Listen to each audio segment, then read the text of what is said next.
Exercise 7.2 7.1 के लगभग complete question हो चुके थे, सिर्फ 9 और 10वां शेष रह गया था, जो सेम पहले जैसे क्वेश्चनों जैसे क्वेश्चन थे तो उसको आप स्वयं सॉल्व कर लेंगे। और एक्सरसाइज 7.2 को प्रारंभ करते हैं। इसके पहले हमें एक्सरसाइज 7.2 पढ़ने के पहले हमें कुछ चीजें समझनी होंगी।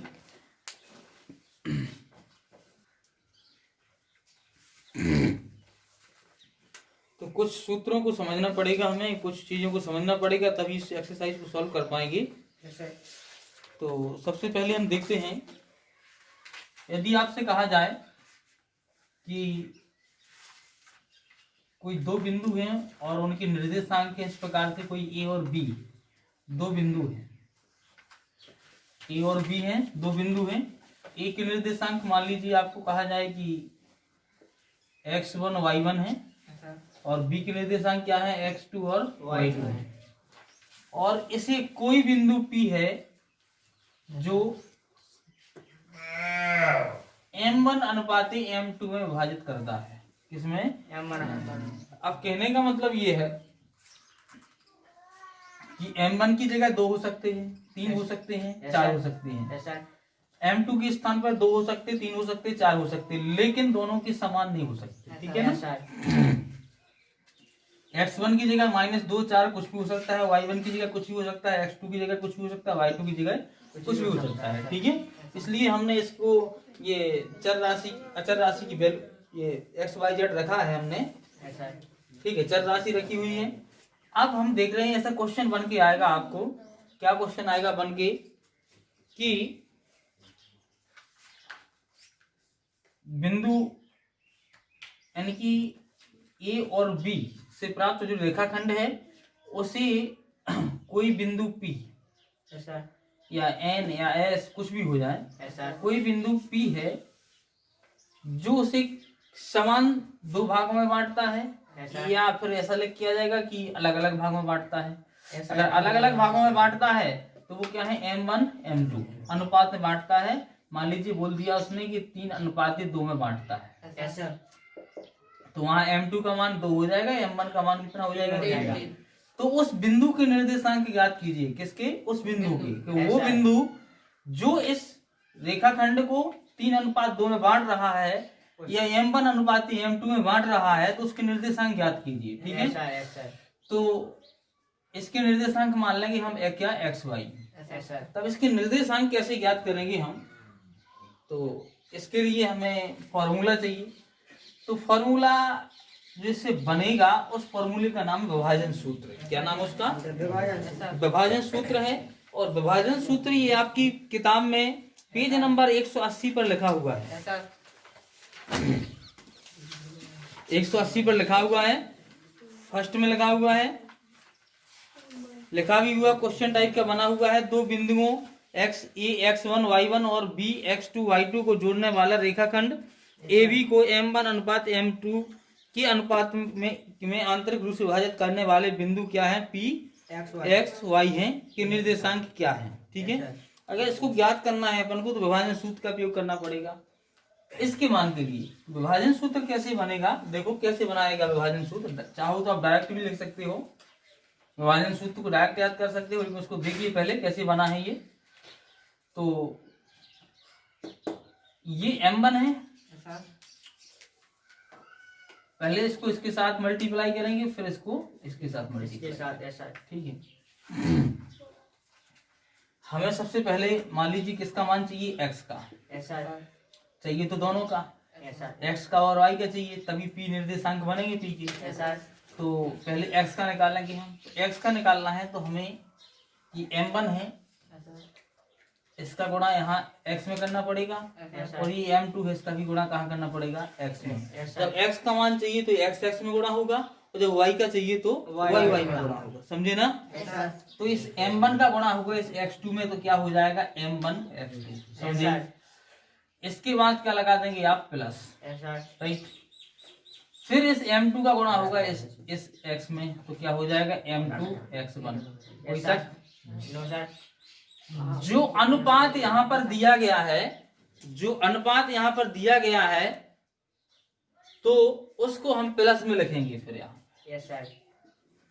m1 plus m2। Yes sir. ये x का मान निकालने के लिए सूत्र आ गया है, ठीक है सर। कॉमा लगाएंगे। इसके बाद अब y का मान चाहिए हमें, तो y के मान के लिए क्या करना है, करना उन्हीं संख्याओं का गुणा है जो अनुपात दिया गया है, करना उसके अनुपात का गुणा है, बट x की बार x में गुणा करना है, y की बार y में गुणा करना है।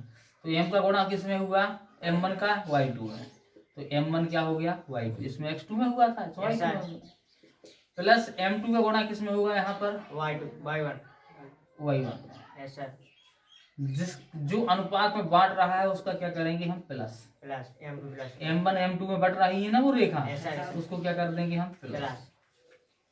तो इस प्रकार से ये जो सूत्र प्राप्त हो गया है, ये सूत्र है आपका क्या, विभाजन सूत्र, ठीक है ना। इसको क्या बोल देंगे हम, विभाजन सूत्र बोल देंगे, राइट। तो इस प्रकार से विभाजन सूत्र बन गया है। तो एक्स वाई के निर्देशांक हमें इस प्रकार से प्राप्त हो जाएंगे।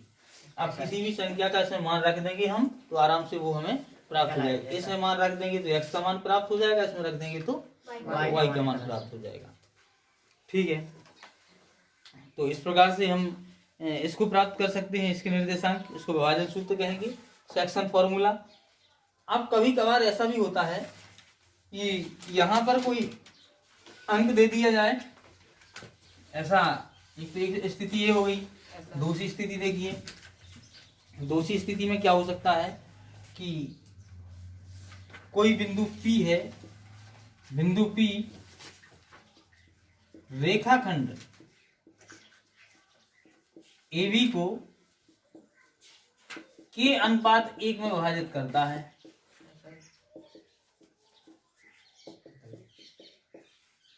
अभी किसमें कर रहा था, m1 इंटू m2 में, अब कर रहा है कि अनुपात x में। तो इसके लिए क्या होगा, इस प्रकार से फिर से वही बिंदु होंगे A और B। A के निर्देशांक x1 y1, B के x2 y2, और यहाँ कोई बिंदु P है, ठीक है, P है। इसके निर्देशांक क्या मान लिए हमने, x और y मान लिए। यहाँ पर किस अनुपात में बढ़ रहा है, ये के अनुपात 1 में। तो हमें P की निर्देशांक चाहिए, तो क्या करेंगे हम, फिर से वही प्रोसेस होगी, K का गुणा पहले इसमें, फिर 1 का गुणा इसमें। तो समझ में आया, हाँ। तो K का गुणा होगा इसमें, तो क्या हो जाएगा K x2, फिर 1 का गुणा होगा x1 में, तो क्या हो जाएगा प्लस खाली x1 ही है ना, बटे में दोनों जिसका अनुपात रेशियो होता है उसको हम जोड़ देते हैं, तो जोड़ देते। फिर y का मान चाहिए हमें, तो क्या करेंगे, फिर से K का गुणा किसमें होगा, y2 में, तो K y2 हो जाएगा प्लस, फिर 1 का गुणा होगा y1 में, तो क्या हो जाएगा y1। अपॉन में क्या हो जाएगा, रेशियो को जोड़ देंगे तो K प्लस क्या हो जाएगा 1। तो अगर ऐसी स्थिति बनती है कि किसी कोई रेखाखंड के अनुपात 1 में विभाजित होता है, तो हम इस प्रकार से उसको सॉल्व कर लेंगे, राइट। अगली स्थिति और बन सकती है एक, वो स्थिति क्या है, आपसे ऐसा ही बोला जा सकता है कि बिंदु P रेखाखंड AB को 1 अनुपात 1 में विभाजित करता है, मतलब बराबर बराबर भागों में। कितने में, भाई 1 अनुपात 1 का मतलब क्या है, बराबर भागों में। तो उसको बोलेंगे हम मध्य बिंदु सूत्र। क्या बोलेंगे, तो मध्य बिंदु सूत्र क्या होगा, देखो कोई रेखाखंड ये है AB है, कोई रेखाखंड AB है, इस रेखाखंड AB का मध्य बिंदु क्या है, P है, P है। इसे ये बिंदु, इसके निर्देशांक x1 y1 है, इसके क्या है x2 और y2, इनकी जगह पे कुछ भी आएगा, x और इसकी y है। इस को रेखाखंड को बिंदु P है वो 1 अनुपात 1 में विभाजित करता है, 1 अनुपात 1 में विभाजित करता है। अब 1 अनुपात 1 में विभाजित कर रहा मतलब समद्विभाजित कर रहा है, बराबर अनुपात में बांट रहा है, तो इसका मतलब बराबर बीच में है ना, ये तो P मध्य बिंदु है। तो चलो इसको कैसे सॉल्व करेंगे हम, वही कहानी है, इसको इसमें करेंगे फिर इसको इसमें करेंगे। तो सबसे पहले हम लेंगे x को, x का चाहिए मान हमें, तो क्या करेंगे हम, इस 1 का गुणा होगा पहले कहाँ पे, इस 1 का गुणा होगा पहले इसमें, तो क्या हो जाएगा x2 प्लस इस 1 का गुणा होगा x1 में, तो क्या हो जाएगा x1 बटे में 1 को 1 जोड़ देंगे तो कितना हो जाएगा 2 हो जाएगा। फिर इसमें होगा वही, तो 1 का गुणा होगा y2 में तो क्या हो जाएगा y2 प्लस 1 का गुणा होगा फिर किसमें y1 में तो क्या हो जाएगा y1। 1 प्लस 1 को जोड़ देंगे तो कितना हो जाएगा 2, राइट। या फिर हम ऐसा लिख देंगे x1 plus x2 y1 plus y2, ठीक है, सही बात है। तो इस सूत्र को क्या बोलेंगे हम, मध्य बिंदु सूत्र, ठीक है। इसको विभाजन सूत्र है, ये मध्य बिंदु सूत्र है, ठीक है, यही विभाजन सूत्र है, राइट। इस प्रकार से हम इन्हीं सूत्रों के प्रयोग से हम सवाल को सॉल्व करेंगे और बड़ी आसानी होगी, एक्सरसाइज लगाने में मजा आएगा। अगर ये सब चीजें अगर नहीं पढ़ते हम तो हमें एक्सरसाइज बड़ी कठिनाई भरी लगती, ठीक है ना। तो आप इनको नोट कीजिए, इसके बाद फिर हम बाई प्रैक्टिकली देखते हैं। ऐसा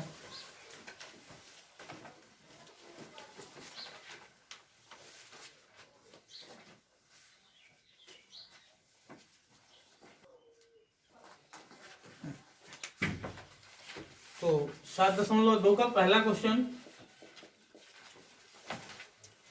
उस बिंदु की निर्देशांक ज्ञात कीजिए जो बिंदुओं -1,7 और 4,-3 को मिलाने वाले रेखाखंड को 2:3 में विभाजित करता है। देखिए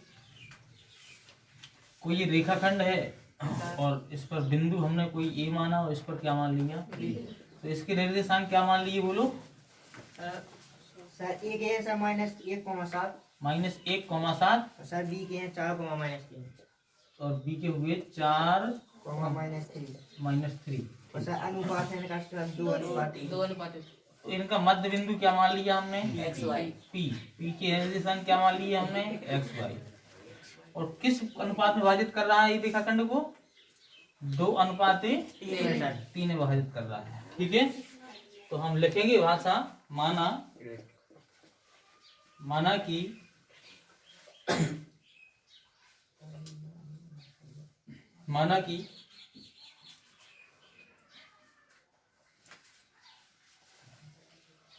कि बिंदु P XY बिंदुओं -1,7 ए का मान लिया A -1,7 व बी का माना क्या 4-3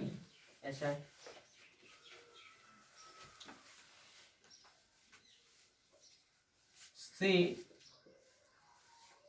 बनने वाले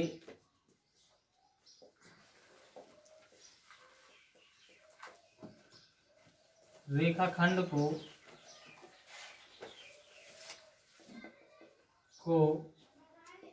2:3 में विभाजित करता है, ठीक है। कोई बिंदु P है जो A और B से बनने वाले रेखाखंड को कितने भागों में विभाजित करता है, 2:3 में विभाजित करता है। सो हमने सामने इस प्रकार से इसको बना दिया, ऐसा डायग्राम।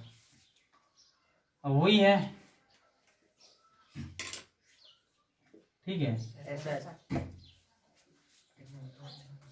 तो बिंदु P के निर्देशांक चाहिए हमें यदि, तो क्या करेंगे, विभाजन सूत्र ले लेंगे। विभाजन सूत्र अपन इस प्रकार से यही बना लेंगे ना, पहले 2 का गुणा 4 में होगा, है ना, 2 गुणे 4, फिर प्लस होगा, फिर 3 का गुणा किसमें होगा 1 में, 3 गुणे माइनस का 1 हो गया, अपॉन 2 + 3, दोनों क्या कर देंगे, जोड़ देंगे, ठीक है। और फिर इसके बाद लगाएंगे कॉमा, फिर 2 का गुणा होगा किसमें -3, फिर प्लस 3 का गुणा कहाँ होगा 7 में, बटे में 2 + 3 4 दूनी 8, 3 एकम माइनस के 3 और 2 कॉमा 2 3 प्लस 3 7 बटे 3 और 2 5।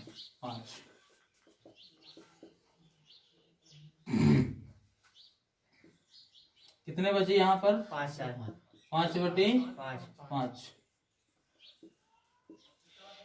15 में 21 में से 6 के कितने बचे बटे 5, तो 5 एकम 5 5 3 15 तो ये बिंदु P की निर्देशांक निकला। ऐसा x का 1 और y का 3। हाँ। अगर हमें ऐसा नहीं करना इस सवाल को तो देखो दूसरे तरीके से भी लगा सकते हैं हम। वो कैसे? वो ऐसे कि ये प्रोसेस नहीं लिखना है आपको। ऐसा अगर ऐसे नहीं करना है तो ये प्रोसेस नहीं लिखना है। दूसरा तरीका है यहाँ पे ऐसा ये सब इसको भूल जाओ। ऐसा ऐसा सीधा लिखना है माना ये तो पूरी लाइन यहाँ तक लिखना है। ऐसा अब फिर लिखना है माना x1 बराबर माइनस का 1 ऐसा और x2 बराबर 4 है ना, ऐसा और y1 बराबर 7 7 y2 बराबर माइनस का 3 m1 बराबर 2 कितना 2 m2 बराबर 3 और m2 बराबर 3। 3। ठीक है, ये हमने मान लिया। अब लगाना है विभाजन सूत्र। ऐसा क्या लगाना है? विभाजन सूत्र। विभाजन सूत्र लगाना है। तो विभाजन सूत्र लगाएंगे हम। तो विभाजन सूत्र वही है P कोष्टक बताया था आपको भी। ऐसा हाँ m1 x2 ठीक है। P क्या लिखना है आपको? बोलो विभाजन सूत्र क्या है आपका? Sir m1 x2 plus m2 x1 m2 x1 बटे m1 प्लस m2 बटे m1 प्लस m2 फिर कोमा और सर y वाला है सर m1 y2 हाँ m1 y2 plus m2 y1 m2 y1 और m1 plus m2 m1 plus m2। चलो ठीक है, इसमें हम रख देंगे पूरे इनके मान। ऐसा मान रखने पे क्या प्राप्त हो जाएगा हमें? क्या प्राप्त हो जाएगा? पूरा मान रखेंगे। m1 का मान क्या होगा? 2 है सर 2 गुणे x2 का मान कितना हो जाएगा? x2 का मान सर 4 हो जाएगा। फिर प्लस लगा तो प्लस m2 का मान कितना हो जाएगा? 3 गुणे x1 का मान क्या हो जाएगा? माइनस का 1 बटे में m1 प्लस m2 यानी 2 प्लस 3 कॉमा यहाँ पर देखिए आप क्या हो जाएगा? m1 का मान सर 2 है सर 2 ऐसा तो 2 हो जाएगा। गुणे इसका m2 x2 का मान कितना है? सर y2 का मान y2 का मान 7 है। माइनस का 3 है सर माइनस का 3 हाँ माइनस का 3 है। तो इस प्रकार से अब m2 का मान 3 ऐसा गुणे y1 का मान कितना है आपका? 7 बटे में फिर से 2 प्लस 3 ऐसा कर दोगे ऐसा सर यही मान निकले आएगा। तो 1 और 3 निकल आएगा। ऐसा फिर हम इसको x और y का मान है चूंकि ये ऐसा इसका है x और y का है तो फिर ये हमने मान लिया था पहले से x और y। तो इसकी जगह रख देंगे x की जगह पर 1, y की जगह क्या रख देंगे हम 3। तो ये p की वैल्यू निकल आएगी ना। ऐसा बस ऐसे भी निकाल सकते हैं। ऐसा दोनों तरीके हैं, जो सा आपको सिंपल लगे वो यूज कर लें आप। क्वेश्चन नंबर दूसरा, बिंदुओं 4 -1 और 2 -3 को जोड़ने वाले रेखाखंड को समत्रिभाजित करने वाले बिंदुओं के निर्देशांक ज्ञात कीजिए। रेखाखंड AB है, जिस रेखाखंड को समान 3 भागों में बांट रहा है। वे कोई 2 बिंदु हैं, वे मान लीजिए P और Q। क्या है? P और Q।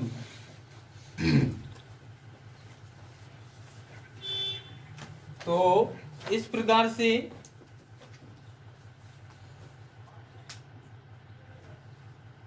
ये 2 बिंदु हैं जो 3 भागों में बांट रहा है। 1 2 3 ये 2 बिंदु है ना। रेखाखंड AB को कितने भागों में बांट रहे हैं? 3 भागों में। ऐसा तो मान लीजिए हम मान लेते हैं कि लिखें थोड़ा सा।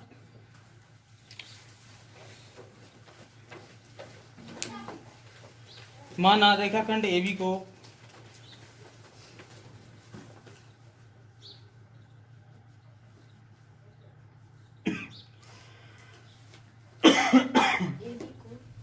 माना रेखाखंड AB को समत्रिभाजित करने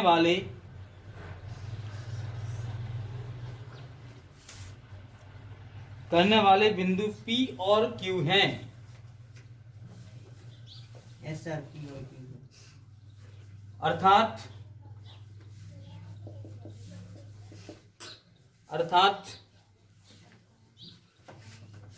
समत्रिभाजित कर रहे हैं तो जितना AP है उतना PQ है उतना QB है। तीनों बराबर हैं तो AP बराबर PQ बराबर QB, तीनों बराबर हैं क्योंकि समत्रिभाजित मतलब समान भागों में, तीनों को समान भागों में बांट रहे हैं दोनों बिंदु। ठीक है, ये लिख दिया। नीचे से लिखो, अतः P रेखाखंड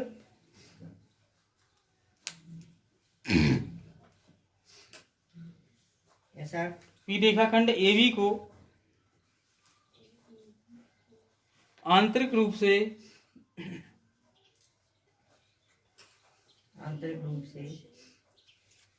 1:2 के 1:2 के अनुपात में विभाजित करता है। अतः P के निर्देशांक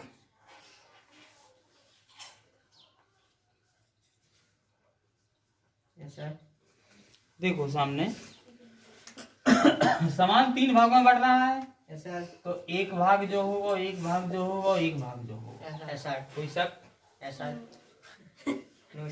आप देखिए इसमें जो, फिर से बना ले एक बार, बिंदु P यहाँ है तो इस तरफ कितना भाग है? 1। अब इस तरफ 1 जी है, 1 जी कितने हैं? 2। तो इसका मतलब है कि बिंदु P इस रेखाखंड को 1:2 के अनुपात में बांट रहा है। समझ में आया? अब पूछा जाएगा कि Q किस अनुपात में बांट रहा है, तो फिर देख लीजिए आप, अगला रेखाखंड एक बार और बना के देखते हैं हम। तो यहाँ पर Q है ना, यहाँ पर Q है, ये है ना Q, तो यहाँ पर एक भाग है, यहाँ पर कितने भाग हैं? 2। तो बिंदु Q है जो वो रेखाखंड AB को कितने भागों में बांट रहा है? 2:1 में। P बांट रहा है 1:2 में, तो Q बांट रहा है 2:1 में। याद रखना इस बात का, ठीक है? तो अब हम प्रयोग करते हैं। P के निर्देशांक ज्ञात करना है पहले हमें। तो देखो P के निर्देशांक ज्ञात कर रहे हैं हम, तो A के क्या है पहले बोलो, A के निर्देशांक क्या क्या है? हाँ, शुरुआत में क्या है? A के 4,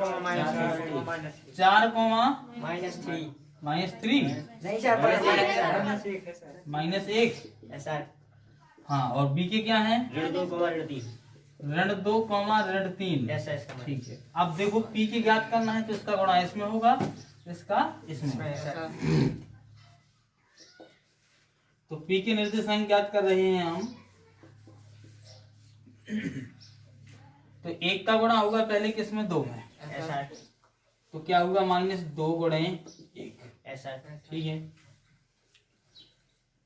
प्लस इस 2 का गुणा होगा किसमें? 4 में। तो 2 गुणे 4 बटे में 2 और 1 प्लस 2, M1 प्लस M2। और यहाँ पे क्या किया मैंने?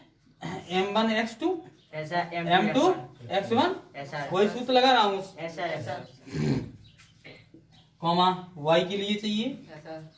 तो 1 का गुणा होगा -3 में, तो 1 गुणे -3 प्लस फिर 2 का गुणा होगा कितने? 2 गुणे -1। चाहो तो यहाँ कोष्टक लगा सकते हो आप, बटे में 1 प्लस 2।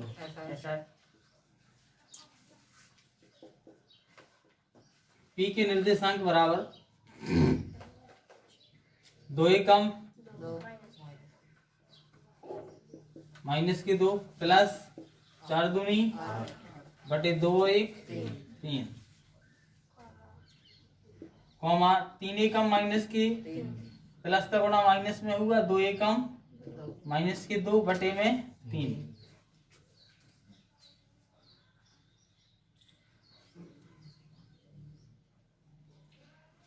राइट।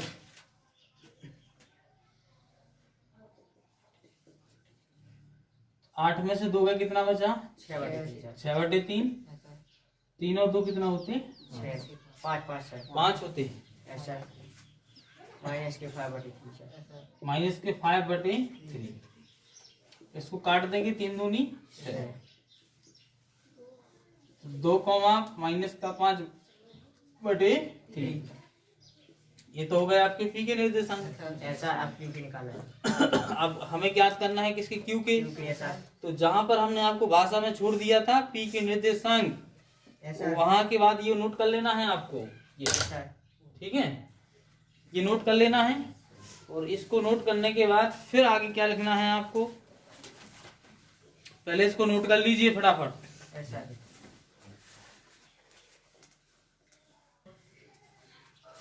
लिखें आगे। अब Q रेखाखंड AB को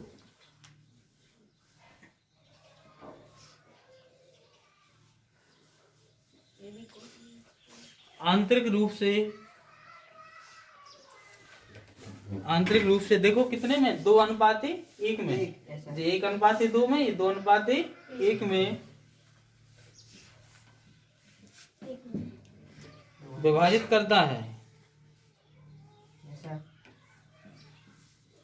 अतः Q के निर्देशांक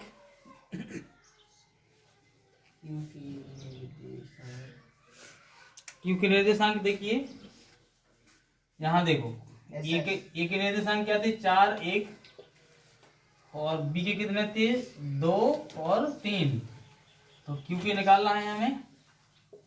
तो Q के निर्देशांक बराबर सामने देखो, इसका गुणा पहले इसमें, फिर इसका इसमें। तो 2 का गुणा हुआ 2 में, तो 2 गुणे -2, फिर प्लस, फिर 1 का गुणा हुआ 1 गुणे कितने में? 4 में, बटे में 2 + 1, यानी M1 + M2, कॉमा, फिर इसका गुणा हुआ किसमें? 3 में, 2 गुणे यानी कि M1 का Y2 में, तो M1 गुणे Y2 प्लस, फिर 1 का गुणा हुआ किसमें? -1 में, तो 1 गुणे -1 बटे में 2 + 1,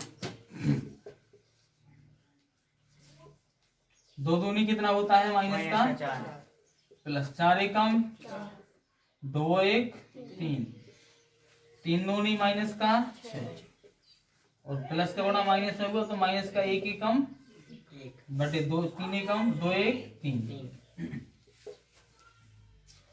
ये माइनस प्लस का कट जाएगा सर। जैसे ये कट जाएगा तो बचेगा 0, 3 का भाग देंगे 0 में तो 0 ही आएगा। ऐसा कॉमा 6 और 1 जुड़ जाएंगे तो कितना हो जाएगा? -7 बटे के 3। तो ये किसका हो गया? आपका Q के लिए। एक आंसर है ये आंसर है।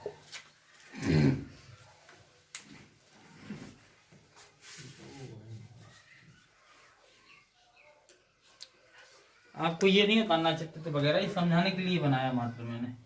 ऐसा हमने नोट कर लिया। हाँ, कॉपी में नोट कर लो, जरूरी है।